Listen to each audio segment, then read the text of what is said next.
If all you do is lessen human suffering, then there's no obstacle to overcome, which is really the key to happiness. Yeah. Overcoming obstacle. You know, we were at Bilzerian's house the other day, and we were actually sitting down. We were on the couch, and we talked about the fact that, like, hey, even in the state it is in now, where like men are like doing what women say is attractive, they're super beta, and then they're getting cheated on. It's like not only is it like men losing their power, it's like neither side's happy, right? Because the women are happy because they don't have a man that they respect. It's a maladaptation. Yeah, the women are not happy, but also the guys are also not happy. So no one's even winning. And it's like when she gets that guy to settle down or commit with her, it's not even the guy that she wants.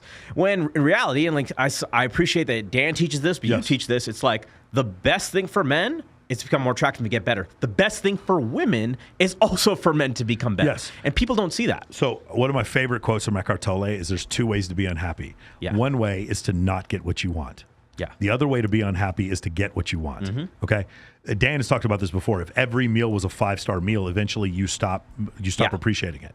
One of the things is once like every 2 weeks, I go eat at Wendy's. And the reason why is because when I was growing up, I would eat at Wendy's. Yeah. And I just appreciate the fact that I paid $16 for a fucking burger, fries, and a drink. Yeah. That it's like not really that good food, but I want to appreciate where I came from. And I don't need everything I eat to be like a Michelin star. Yeah. No matter how rich I get, I want to be able to appreciate other things. Yeah. Like the other thing is like guys like they only date supermodels because they're super rich. Like I want to be able to have conversations with women that are not that attractive, that are just normal. I love talking to women who are cardiologists, work at domestic abuse shelters. Mm-hmm. I met women that are in the military. I love having conversations. I don't want to get to the point where I'm so fucking shallow and unappreciative that I can't appreciate any of this stuff. Right. So if you keep getting what you want over and over again, you keep becoming unhappy. Society, if you were to actually look at the purpose of any kind of technology, what is it? It is to lessen human suffering. The horse and buggy was to lessen human suffering as they crossed, as they went across North America.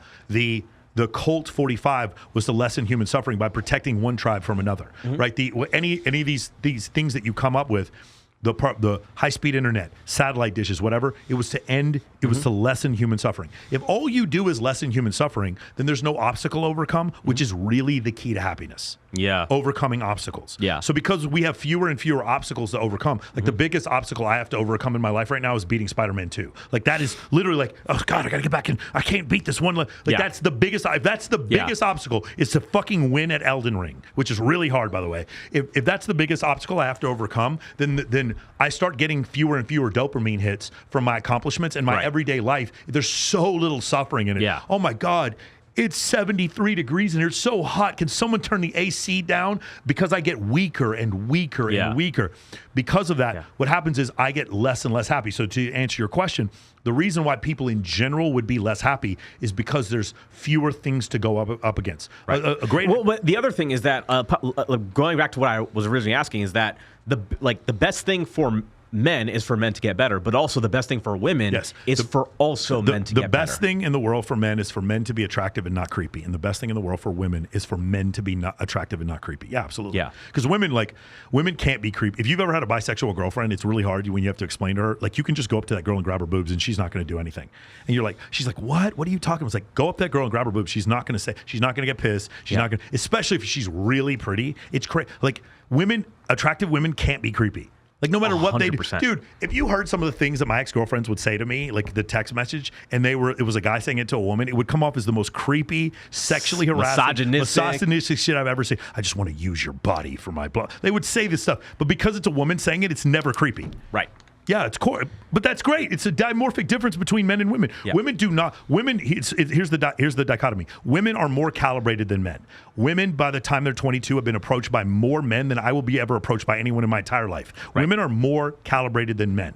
Okay? Mm-hmm. And women don't have to be calibrated when they talk to men. Women can be totally autistic and fucking Aspergery when they go talk to men, and if they're hot, dudes will do anything to go out with that girl. It is absolutely crazy. And it also helps in a dynamic with yourself. Like, I mean, I don't know if you ever talk about this, but I think, look, I never understood the strip club thing. Like, after you get a lap dance once, I mean, it's pretty much, there's not really nothing special about it. Yeah. But if you go to a strip club with Kindly Myers and Lizzie Acosta and Maya Allegra, watch how differently they treat you. You should always go to the strip club with female friends and watch how that flips the dynamic. If you are completely devoid of any validation from women or any sexual intercourse, the dopamine hit that you get from a woman grinding on you, because I used to manage a strip club. Yeah.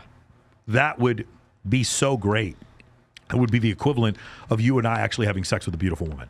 Does that make sense? That's crazy. Because you live in such scarcity. Yeah. So that's the reason why strip clubs exist. Strip clubs exist because people can have feelings that are stronger than objective reality. In objective reality, they're not going home with you. Yeah. But your feeling is that your body feels like this beautiful woman might go home with you. It's so crazy when you come to the realization. Yeah. But again, I meant strip club. I've been on both sides if you of the go there with women and you already have pre-selection. Yeah. They actually might. I would do that at a nightclub before a strip club because the strip club, there's certainly No, I'm saying if I choose between going by myself versus going with women, go with women to a strip club. Of course. I've definitely, I've been out. One time I went out with Combat Barbie to a strip club and this girl asked me for my number and wanted to go out with me afterwards because she saw me with this really hot girl. Right. So for sure, that's definitely happened before. What I would recommend though is if you're going to go to, I know we weren't here to talk about stripper game, but what I would recommend is that the first thing you do is get them out of the stripper frame. And I always recommend, hey, here's a $30,000 bikini competition. We're throwing an animal rescue event. Or, hey, here's a podcast. Here's a podcast. Come on, Access Vegas. Access Vegas. That's exactly right. That's what I would do if I was talking to a girl at a strip club.